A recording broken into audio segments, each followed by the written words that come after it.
TNPSC previous year கொஷின்லேருந்து ஒரு some பார்க்கலாம். Aravind borrowed a sum of rupees 8,000 from Akash at 7% per annum.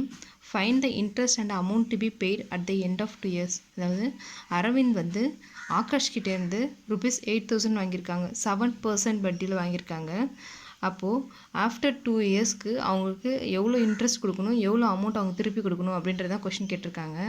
இதில் simple interest use பண்ணலாம். நமக்கு simple interest ஃபார்ம்லாம் நமக்கு தெரியும். PNR/100. அரவிந்த் ஆகாஷ் கிட்டேருந்து எவ்வளோ அமௌண்ட் வாங்கியிருக்காங்க, 8,000.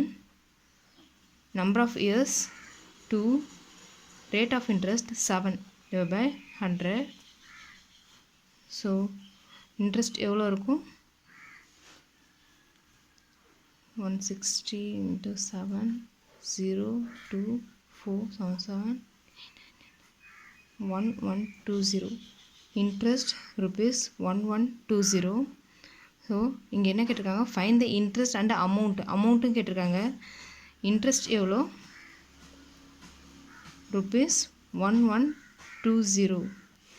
அமௌண்ட் எவ்வளோன்னு கேட்குறாங்க. அமௌண்ட் எவ்வளோன்னா principal plus interest.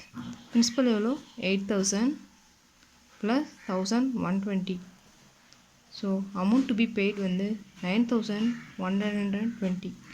Amount equal to rupees 9,120.